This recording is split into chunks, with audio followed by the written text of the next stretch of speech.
రోజు వైద్యులు చెప్తా ఉన్నారు కనీసం అది చేయలా సరే రైట్ నాకు తెలియలేదు అప్పుడు అన్నాడు రైట్ తెలిసిన తర్వాత ఏం చేసాం మళ్ళీ కనీసం ఇప్పటికైనా సరే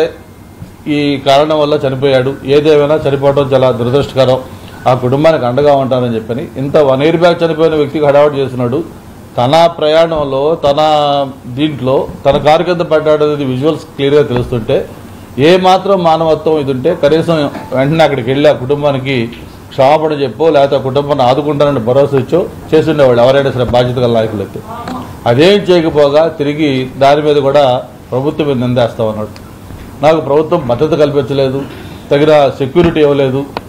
అందుకని మేమే చివరికి ఏది స్థాయికి వచ్చిందంటే ఆ వ్యక్తిని మనమే జగన్మోహన్ రెడ్డి కారు కింద పడేసే విధంగా చేశాము దీనికి ప్రభుత్వమే బాధ్యత అనే పరిస్థితి వస్తూ ఉంది అంటే జగన్మోహన్ రెడ్డి గారు ఇప్పుడు కాదు ముందు నుంచి కూడా చూస్తూ ఉన్నాం ఆయన అధికారంలోకి వచ్చిన వెంటనే ఏదైతే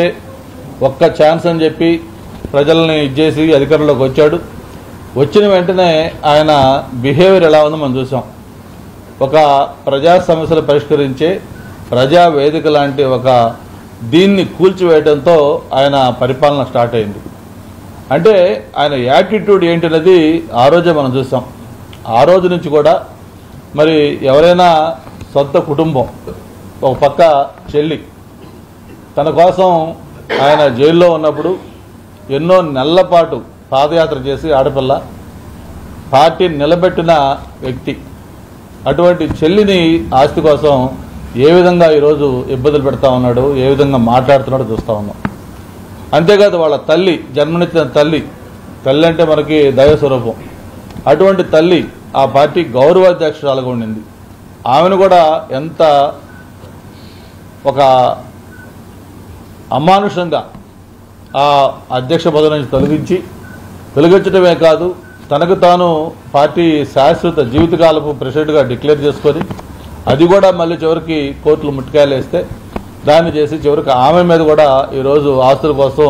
కోర్టులకు వెళ్ళిన వ్యక్తి జగన్మోహన్ రెడ్డి అంతేకాదు ఒక పక్క సొంత బాబాయ్ తండ్రి చనిపోయిన తర్వాత ఆల్మోస్ట్ ఆల్ తండ్రి స్థానంలో ఉన్న వ్యక్తి ఒక బాబాయ్ అంటే అటువంటి వ్యక్తిని కూడా అతి దారుణంగా ఒక దీంతో హత్య చేసి చివరికి దాన్ని కూడా చంద్రబాబు గారి మీద నెట్టాలని ప్రయత్నం చేసిన వ్యక్తి అంటే ఇవన్నీ కూడా ఎందుకు చెప్తా ఉన్నానంటే ఆయన క్యారెక్టర్ ఏంటి ఆయన యాటిట్యూడ్ ఏంటి ఆయన ఏ విధంగా వ్యవహార శైలి ఉంటుందని చెప్పడం కోసమే అటువంటి వ్యక్తి ఈరోజు మళ్ళీ నిన్న మాట్లాడుతూ శుద్ధులు చెప్తా ఉన్నాడు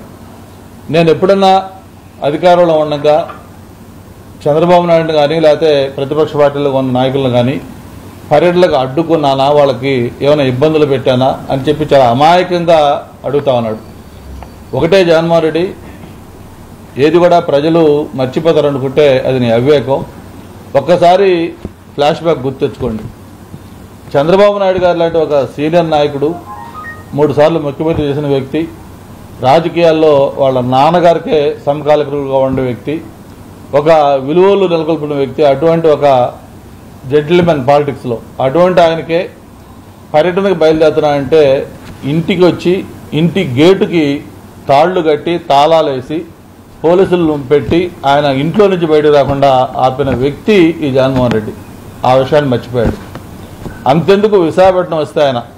పర్యటన కోసం విశాఖపట్నం ఎయిర్పోర్ట్లో దిగి బయటకు వచ్చిన తర్వాత ఎయిర్పోర్ట్ బయట దాదాపు 12 గంటలు అక్కడే కదలకుండా బయటకు రానియకుండా ఆపిన వ్యక్తి జగన్మోహన్ రెడ్డి మరి ఇంతెందుకు మన పవన్ కళ్యాణ్ గారు ఉన్నారు పవన్ కళ్యాణ్ గారు చంద్రబాబు నాయుడు గారు అరెస్ట్ అయినప్పుడు ఆయన హైదరాబాద్ నుంచి విమానంలో బయలుదేరుతా ఉంటే ఆ విమానాన్ని పైలట్కి చెప్పి బెదిరించి ఆ విమానం ఫ్లై కాకుండా పైలట్ దింపేసి విమానంలోంచి దించేసిన గనుడు ఈ జగన్మోహన్ రెడ్డి సరే రోడ్డు మార్గం వస్తూ ఉంటే చివరికి పోలీసులతో పెట్టి ఆ రోడ్డు మార్గంలో కూడా వెహికల్ రాకుండా ఆపితే పవన్ కళ్యాణ్ గారు రోడ్డు మీద పడుకొని నిరసన తెలియజేస్తే ఆ వచ్చిన జనం క్రౌడు వాళ్ళని తట్టుకోలేక ఆ ఒత్తిడిని తట్టుకోలేక అప్పుడు ఆయన వదిలేస్తే ఆయన రాజమండ్రి చేరుకున్నాడు అంతెందుకు యువనాయకుడు లోకేష్ ఏదైతే పాదయాత్ర ప్రజాగళం పాదయాత్ర చేస్తున్నప్పుడు మొత్తం ఆయన కుప్పం నుంచి స్టార్ట్ చేస్తే అడుగున ఆంక్షలు పెట్టారు ఎక్కడన్నా మీటింగ్ పెట్టి కూడా రెవెన్యూ ల్యాండ్ పెట్టుకోకూడదు అన్నాం.